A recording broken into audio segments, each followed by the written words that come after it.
I'm a 26-year-old woman, and my cousin Clara has always been the kind of person who can't stand when the spotlight isn't on her. At every family event, she somehow finds a way to shift the attention back to herself.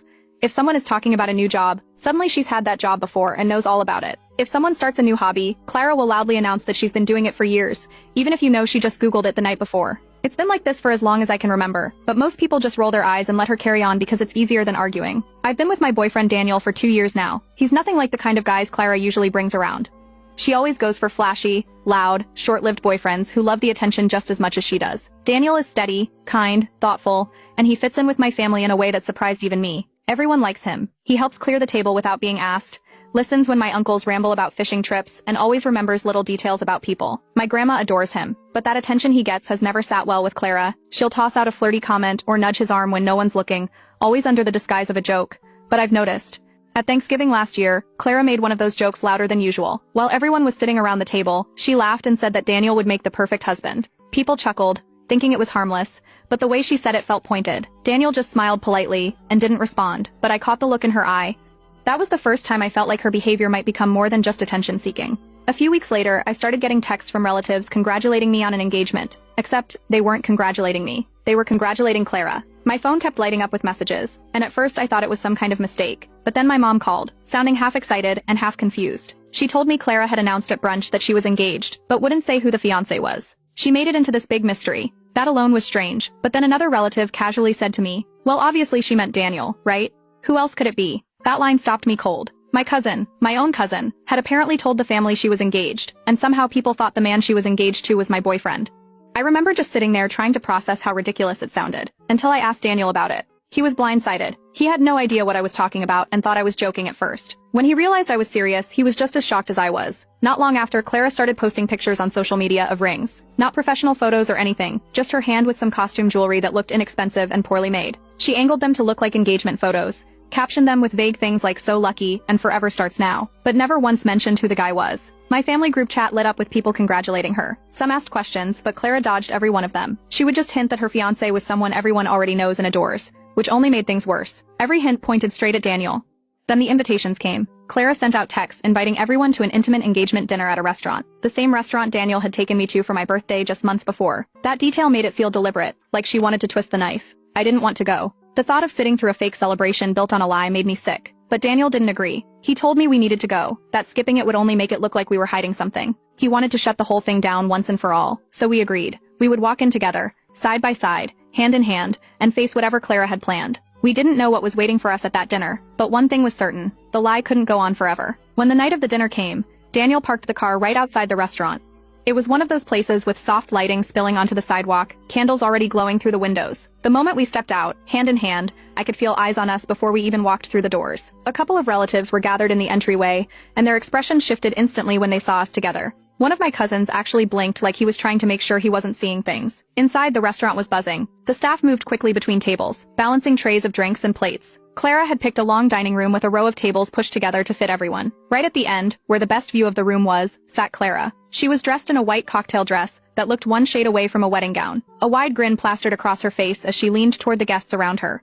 She looked every bit like a bride holding court, until she spotted us. Her smile faltered mid-laugh. For a moment she froze, one hand suspended near her glass. The pause was brief but noticeable. Then she forced out a laugh, louder than before, pretending nothing had changed. But the shift in the room was immediate. Heads turned, conversations dropped into whispers, and people's eyes darted between Daniel and Clara like they were watching a storm about to break. We walked forward. Daniel didn't rush. He kept his grip firm in mine, shoulders squared, calm as ever. Clara's mother was the first to react. She stood up from her seat halfway down the table and rushed toward us with exaggerated excitement. Her voice carried across the whole room as she congratulated Daniel in a way that made it clear who she thought he was supposed to be standing beside. The timing couldn't have been worse. Everyone heard it.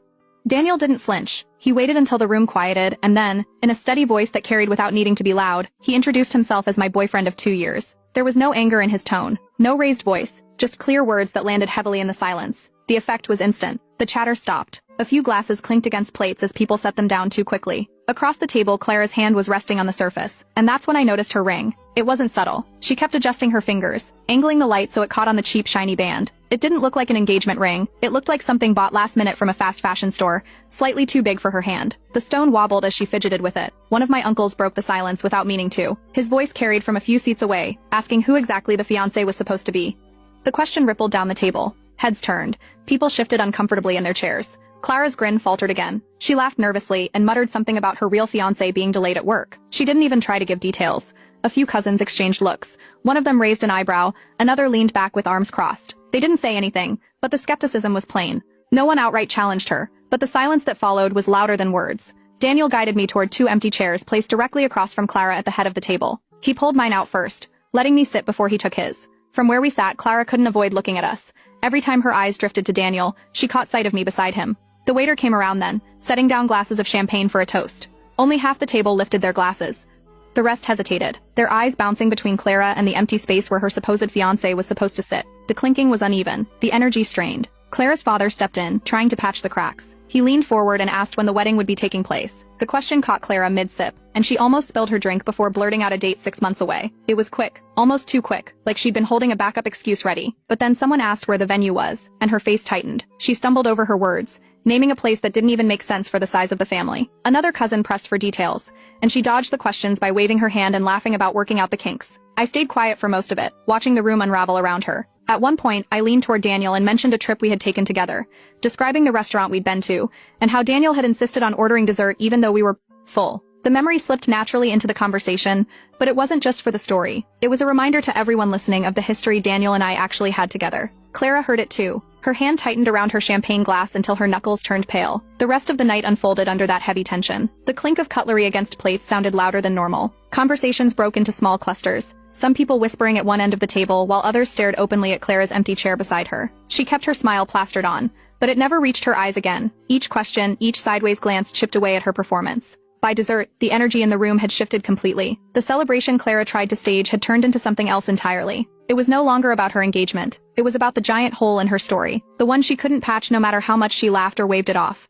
And through it all, Daniel never once let go of my hand. By the time the entrees were cleared away, the empty chair beside Clara had become the loudest thing in the room. Every few minutes, someone's eyes flicked toward it, waiting for a man to appear. The minutes stretched, and it became obvious. No fiancé was showing up. The tension grew heavy enough that finally one of my cousins cracked a joke about Daniel being in 2 places at once. The words landed like a stone in water. Some people forced out nervous laughter. Others stared down at their plates, but the implication hung there. Everyone knew who the fiancé was supposed to be. Clara tried to laugh along, but it came out sharp and brittle. She pushed her plate away even though she'd barely touched her food and excused herself from the table. The click of her heels faded down the hallway toward the bathrooms. A hush followed her departure, broken only by the clinking of glasses and low murmurs. I waited a minute before getting up. I didn't announce where I was going. I just slipped away and followed. The hallway outside the restroom was empty, but Clara's voice carried through the thin door. She was snapping into her phone, sharp words spilling out about keeping the story straight and making sure nobody slips up. There was no trace of her dinner party charm left in her tone. It was raw panic. When the door opened suddenly, she nearly collided with me. Her eyes widened, then narrowed just as fast. She didn't bother pretending. She accused me right there in the hallway of ruining everything, of showing up just to humiliate her. The words came rapid, like she'd been rehearsing them. I kept my voice steady. I told her there was nothing to ruin. She had built this entire spectacle on Daniel's name, and the cracks were already showing. She fired back that she only borrowed his name for a little attention, that it wasn't supposed to go this far, that everyone would have moved on if I hadn't come. She actually called it harmless. I reminded her that people in the room genuinely believed Daniel was her fiancé. They had congratulated her, toasted her, even started planning around her lie. That wasn't harmless anymore. It was spiraling. For the first time that night, she didn't have a snappy comeback. She just glared at me, jaw tight, before brushing past and storming back toward the table. When we returned, the air was brittle. Clara slid into her chair and immediately launched into damage control. She laughed too loudly, waved her hand, and told everyone it was a big misunderstanding. She claimed she never once named Daniel, that people were twisting her words. A few heads nodded uncertainly, but most looked unconvinced. Daniel set his glass down firmly, and spoke just loud enough to cut through the room. He reminded everyone of Clara's Thanksgiving comment, the one where she had joked, in front of the entire family, that he would make the perfect husband. The silence that followed was heavier than before. Faces shifted. Several relatives who had chuckled at that joke back then were now piecing together the thread from that moment to tonight. An aunt, sitting 2 seats down, suddenly sighed and admitted she had already bought Clara an engagement gift. She looked down at the tablecloth, visibly upset that she'd wasted her money and her emotions on what was starting to look like a fabrication. Clara's smile froze, the corners twitching as if she didn't know whether to laugh or cry. Her father muttered something under his breath, loud enough that most of the table heard. It wasn't the first time, he said.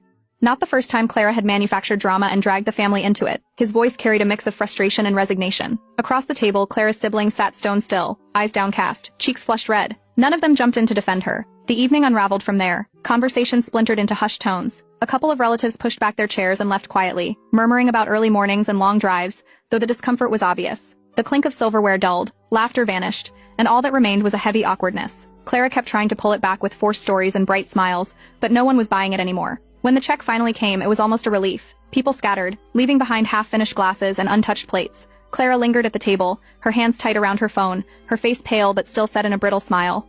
That night, after Daniel and I got home, my phone lit up with a long text from Clara. The paragraph stretched on, filled with accusations. She wrote that I had stolen her moment, that I had walked in holding Daniel's hand just to destroy her. She claimed I was jealous, that I couldn't stand to see her happy, that I humiliated her in front of the entire family on purpose. The words blurred together into one long rant, but the message was clear. In her mind, none of it was her fault. The morning after the dinner, my phone wouldn't stop buzzing. Missed calls stacked up from my mom, one after the other. By the time I called her back, she was already mid-question, demanding to know what had happened the night before. She had heard pieces, whispers from relatives who left early, mentions of Daniel, mentions of Clara walking out red-faced, but not the whole story. I laid it out for her. Clara had staged an entire engagement dinner with Daniel as the implied fiancé. She had paraded around in white, dropped hints, and leaned on that ring until the lie cracked wide open in front of everyone. My mom went quiet on the other end of the line. Then she admitted Clara's parents were furious. Not at Clara for spinning the lie, but at me for embarrassing her. According to them, if I hadn't shown up, Clara wouldn't have been embarrassed in front of everyone. Later, when the heat of her first reaction faded, my mom spoke softer. She admitted she didn't actually believe Clara's story herself. She had seen her daughter's antics before, but she felt trapped between keeping peace with Clara's parents and acknowledging the truth. Her words hung in the air. Stay neutral, don't make it worse. Meanwhile, the cousins were anything but neutral. By lunchtime, a brand new group chat had sprung up. Its name? Phantom Fiancé. The chat blew up with memes, jokes, and sarcastic takes about Clara's invisible groom. Someone posted a picture of an empty chair with a champagne glass and wrote, "Sorry I'm late, traffic was terrible." Another cousin joked about Clara marrying a ghost. The humor spread fast, and it was clear, Clara's attempt to be the center of attention had turned her into the punchline. But not everyone laughed. A few relatives reached out to me privately. Some thanked me for walking in with Daniel and setting the record straight, saying it cleared the confusion before things went too far. Others were not so kind. One message scolded me for making a scene, insisting I should have stayed away to avoid drama. Apparently the blame was easier to throw at the person who disrupted the lie than the one who created it. Daniel stayed calm through it all. When I replayed the text to him, he just shook his head and told me I hadn't caused anything. Clara had. He reminded me that showing up together only revealed the truth that was already there. Nothing more. Clara, of course, had her own version. She began messaging relatives with long rants about me. In her version, I was jealous, desperate, and couldn't stand to see her happy. She painted me as the villain who came storming into her celebration with the intention of destroying her moment. The problem was, she repeated this enough times that a few relatives started asking questions again. One of my aunts reached out and told me Clara insisted her fiancé was real, just a very private person who didn't like family drama. That was why he hadn't shown up, she claimed. That was why no one had met him. Clara's story shifted into secrecy, banking on the idea that people would be too polite to push harder. But I couldn't shake what I had overheard outside the bathroom. The phone call about keeping the story straight. It didn't sound like a woman protecting a shy fiancé. It sounded like someone scrambling to maintain a lie. The longer I thought about it, the more I doubted a fiancé even existed at all. Daniel advised me to ignore it. He said Clara was throwing smoke bombs to keep people guessing, and if we kept chasing her lies, we'd only get dragged deeper. I wanted to agree, but I also knew how persuasive Clara could be when she wanted the spotlight. By Sunday, another family lunch was on the calendar. I debated skipping it, but Daniel suggested we go as usual. When we arrived, Clara wasn't there yet. She strolled in nearly 40 minutes late, her hair slightly messy, her shoulders sagging as if she had just come from a long day. She dropped into her chair with a sigh loud enough for the whole table to hear, and announced she was exhausted from wedding planning stress. The cousins traded looks, some biting back smiles, others outright smirking. Clara kept going, spinning vague anecdotes about her fiancé's demanding career and how he was always busy. She never gave a job title, never offered details, just broad strokes designed to sound impressive without being specific. She also made a point of sitting as far from Daniel as possible. She busied herself with chatting to relatives at the opposite end of the table, her eyes darting away whenever ours met. It was obvious she wanted to steer attention anywhere but in our direction. The conversation limped along until one cousin casually asked to see a picture of the mysterious fiancé. The question was innocent enough, but it hit Clara like a dart. She coughed into her napkin, exaggerated and sudden, then waved the question away. She muttered something about her phone battery being dead, then quickly switched to another topic entirely. The deflection was clumsy, and the silence that followed was telling. People leaned back in their chairs, brows raised, lips pressed together to hide smirks. No one bought it, and in that moment, it became clear that Clara's performance was collapsing in slow motion. Each excuse chipped away at the image she was trying to hold together, and each vague claim only deepened the suspicion that there was no fiancé at all. About a week after the awkward Sunday lunch, I got a message from one of my cousins. It wasn't in the big family chat, but sent directly to me, short and to the point. I think I know who Clara's fiancé is supposed to be. She explained that a friend of hers had seen Clara on a dating app not long ago. Clara had matched with a guy who lived in another city, a couple of hours away. The cousin sent me his name, and within minutes I found his profile through mutual connections on social media. His pictures were public. He was clearly single, posting about his dog, his workouts, and his weekend trips with friends. Not one post had Clara in it, not even a stray comment. The more I scrolled, the clearer it became. The only trace of her was in the comment section. Clara had been leaving heart emojis, my love comments, even writing things like "can't wait for forever with you." The guy had never replied, not once. The silence on his end said everything. It didn't take long for screenshots to make their way into the family group chat. One cousin dropped them in without context, just the images of Clara gushing in comments under posts from a man who clearly had no idea what story was being told in her family. The chat blew up instantly. Some people reacted with laughing emojis, others asked blunt questions, and a few simply went quiet. The picture was obvious now. Clara had invented an engagement with someone who didn't even know. Clara scrambled. She typed long messages about how they were keeping things private because her fiancé didn't like the spotlight. She repeated the line that he didn't want his personal life dragged into family drama, and that everyone needed to respect boundaries. A few relatives gave polite thumbs-up reactions, but most didn't respond at all. The silence spoke volumes. The next big test came at another family dinner. Clara showed up late again, carrying a folder under her arm. After the food was served, she pulled it out with a flourish. Inside were photos, badly edited pictures of her with the man from the dating app. In one, she had pasted herself next to him on a beach, the edges around her figure sharp and unnatural. In another, they were supposedly at a restaurant, but her shadow went the wrong direction. She called them vacation pictures, placing them on the table as supposed proof. Though the edits were obvious, the cousins stared at the prints. Daniel leaned over to me and whispered that they looked like cut-and-paste collages, the kind of edits anyone could spot from a mile away. He wasn't wrong. A few cousins covered their mouths to hide smiles, while others just looked away, embarrassed for her. Finally, one of my uncles had enough. He set down his fork, leaned forward, and asked Clara outright why her fiancé never came around if they were really engaged. His tone wasn't angry, just blunt, the kind that slices through excuses. Clara's eyes welled up instantly. She burst into tears, accusing everyone of being unsupportive and jealous. She raised her voice, saying no one wanted her to be happy.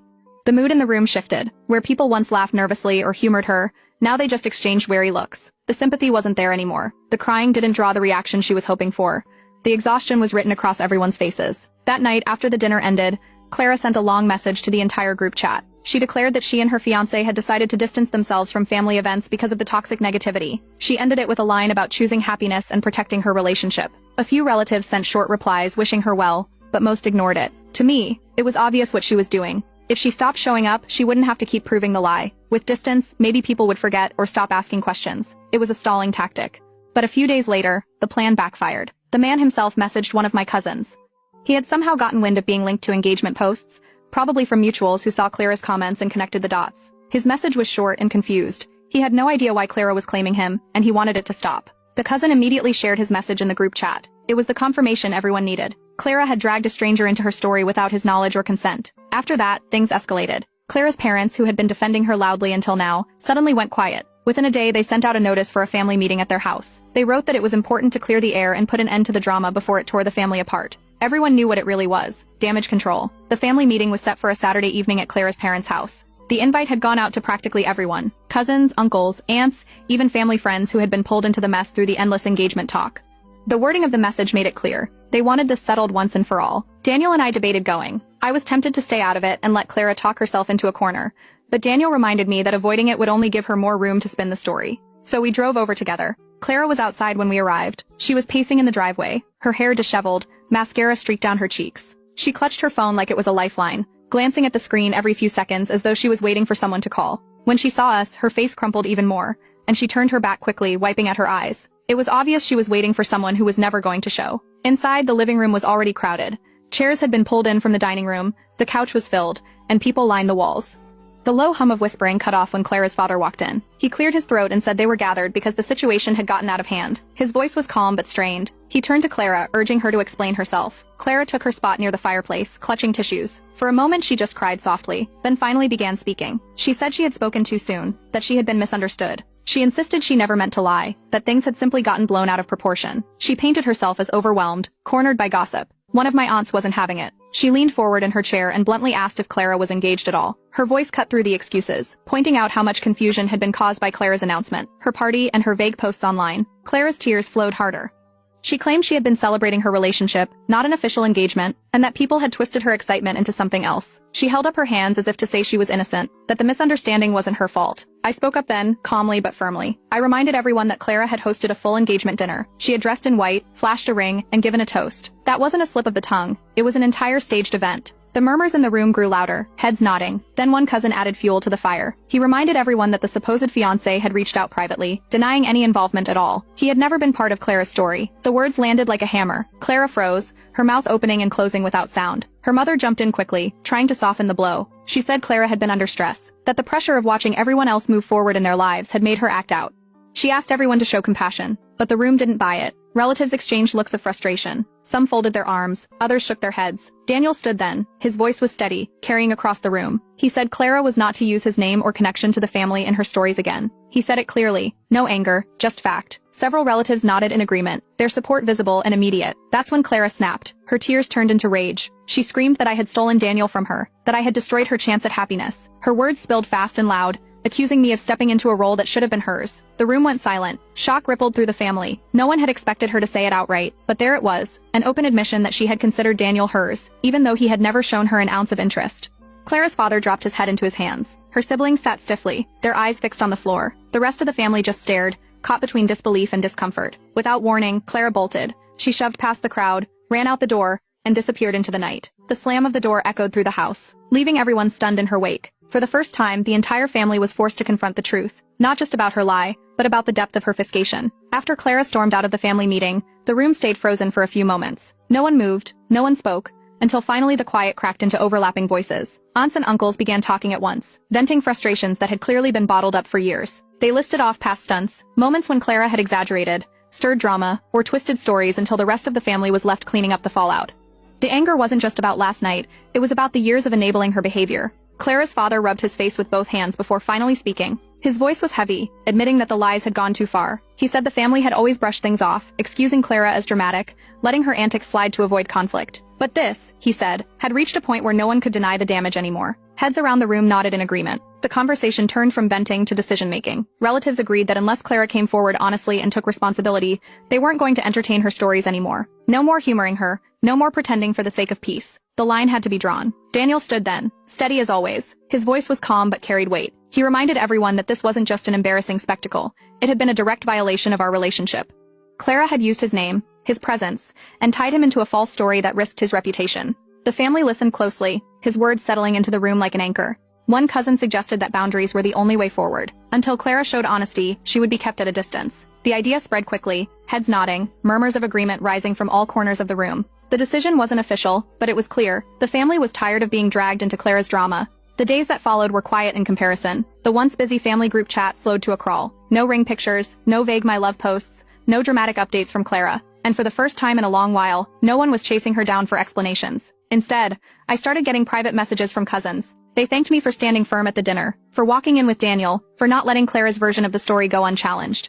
Several admitted they had seen through her lies before, but never felt brave enough to call her out. They were glad someone finally had. The true shift came at the next family gathering, a cousin's birthday party held in a backyard with fairy lights strung between trees and tables covered in food. Clara didn't show. Her absence was noticeable, but not in the way she would have wanted. The mood was lighter, conversations easier. People laughed without glancing around to see if she was about to interrupt. For once, no one was walking on eggshells. Daniel was welcomed warmly. Relatives greeted him with jokes, pulled him into conversations, asked about his work and hobbies without hesitation. The tension that had hung around him since Clara's announcement was gone. It was as though the cloud had lifted, and he could finally just be part of the family without suspicion hanging over him. I noticed it too. The flow of conversation was smoother. Stories carried through without being hijacked. There were no awkward pauses waiting for Clara to insert herself. People stayed longer, laughing, drinking, enjoying each other's company in a way that had been missing for years. At one point during the party, Clara's father approached me quietly. He didn't make a scene, didn't raise his voice. He admitted he had been wrong to blame me at first. He said he had wanted to protect his daughter, but realized now that his protection had allowed her lies to grow unchecked. He promised it wouldn't happen again. I accepted the apology, but I made it clear that Daniel and I would not tolerate being dragged into another story. If Clara tried to triangulate us again, there would be no quiet nodding along. He nodded, eyes heavy, and agreed. As the night wound down, I looked around and realized something important.